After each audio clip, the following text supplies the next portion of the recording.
Hello, welcome back to Anima's kitchen. ഇന്ന് നമ്മൾ ഉണ്ടാക്കാൻ പോകുന്നത് മുട്ട ബജിയാണ്. വളരെ ഈസി ആയിട്ട് ഉണ്ടാക്കാൻ പറ്റുന്ന ഒരു അടിപൊളി സ്നാക്കാണ്. സോ നമുക്കിത് എങ്ങനെ ഉണ്ടാക്കാൻ നോക്കാം.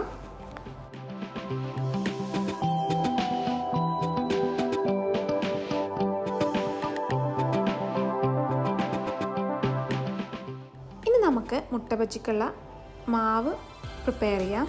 അതിന് നമ്മൾ 2 സവോള ചോപ്പ് ചെയ്തത് ആഡ് ചെയ്ത് കൊടുക്കാം. അതിലേക്ക് നമ്മൾ 8 പച്ചമുളക് കുഞ്ഞതായിട്ട് ചോപ്പ് ചെയ്തതും 2 ടീസ്പൂൺ ഇഞ്ചി വെളുത്തുള്ളി പേസ്റ്റും കറിവേപ്പില കട്ട് ചെയ്തതും ആഡ് ചെയ്ത് കൊടുക്കാം. ഇനി നമുക്ക് ഇതിലേക്ക് ആവശ്യത്തിനുള്ള ഉപ്പ് ആഡ് ചെയ്ത് കൊടുക്കാം. ഞാനിവിടെ 1 ടീസ്പൂൺ ഉപ്പ് ആഡ് ചെയ്ത് കൊടുക്കുന്നുണ്ട്. ഇനി ഇത് നല്ലപോലെ മിക്സാക്കിയതിന് ശേഷം നമ്മളിതിലേക്ക് 1 കപ്പ് കടലമാവും 1 കപ്പ് മൈദയും ആഡ് ചെയ്ത് കൊടുക്കാം. നമ്മൾ മൈദയും കടലമാവും ഈക്വൽ ക്വാണ്ടിറ്റിയാണ് ആഡ് ചെയ്ത് കൊടുക്കുന്നത്. ഇനി നമ്മളിതിലേക്ക് 3/4 ടീസ്പൂൺ കുരുമുളക് പൊടിയും 1/4 ടീസ്പൂൺ മഞ്ഞൾപ്പൊടിയും 1/4 ടീസ്പൂൺ സോഡാപ്പൊടിയും ആഡ് ചെയ്ത് നല്ലപോലെ മിക്സാക്കി കൊടുക്കാം. ഇനി നമുക്കിതിലേക്ക് വെള്ളം ഒഴിച്ചു കൊടുക്കണം. ഞാനിവിടെ 1/2 കപ്പ് വെള്ളമാണ് ഒഴിച്ചു കൊടുക്കുന്നത്. ആദ്യം തന്നെ 1/2 കപ്പ് വെള്ളം ഒഴിച്ചു കൊടുക്കുകയല്ല ചെയ്യുന്നത്. നമ്മളിതിലേക്ക് കുറച്ചിച്ച് ഒഴിച്ച്, അങ്ങനെയാണ് ഞാൻ 1/2 കപ്പ് വെള്ളം ഒഴിച്ചു കൊടുക്കുന്നത്. എപ്പോഴും അങ്ങനെ ചെയ്യുക. ആദ്യം കുറച്ചിച്ച് ഒഴിച്ച് നമ്മൾ ആ ഒരു കറക്റ്റ് മാവിൻ്റെ കൺസിസ്റ്റൻസിയിലാക്കി എടുക്കാം. ഇങ്ങനെ ഒരു ടൈറ്റ് കൺസിസ്റ്റൻസിയിലായിരിക്കും നമ്മളെ മുട്ട ബജിൻ്റെ മാവ് ഉണ്ടാവുക.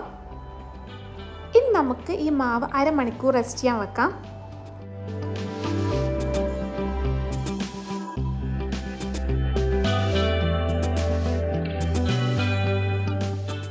ഞാനിവിടെ മുട്ട ബജിക്കായിട്ടുള്ള മുട്ട ബോയിൽ ചെയ്ത് ഹാഫായി കട്ട് ചെയ്ത് വെച്ചിട്ടുണ്ട്. മാവ് റെസ്റ്റ് ചെയ്യാൻ വെച്ചിട്ട് അരമണിക്കൂർ കഴിഞ്ഞിട്ടുണ്ട്. ഇനി നമുക്ക് ഈ മുട്ടേൻ്റെ മുകളിൽ കുരുമുളക് പൊടി സ്പ്രെഡ് ചെയ്ത് കൊടുക്കാം. ഇങ്ങനെ ചെയ്യുമ്പോൾ നമ്മൾ മുട്ട ബജി കഴിക്കുമ്പോൾ ആ ഒരു കുരുമുളക് പൊടിയുടെ ഫ്ലേവർ നല്ലപോലെ ഹൈലൈറ്റ് ചെയ്യും. അടിപൊളി ടേസ്റ്റ് ആയിരിക്കും. ഇനി നമുക്ക് ഈ മുട്ട ഓരോന്നോരോന്നായി മാവിൽ മുക്കി ഫ്രൈ ചെയ്തെടുക്കാം.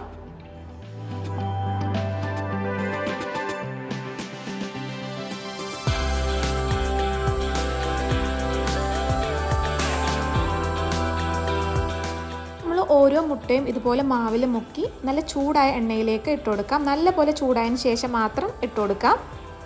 ബാക്കിയുള്ള മുട്ടകളും ഇതുപോലെ മാവിൽ മുക്കി എണ്ണയിലേക്ക് ഇട്ട് കൊടുക്കാം.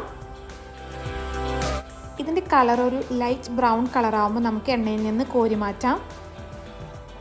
കളറൊക്കെ ചേഞ്ച് ആയിട്ടുണ്ട്. നമുക്കിനി ഇത് ഓരോന്നോരോന്നായി എണ്ണയിൽ നിന്ന് കോരി മാറ്റാം.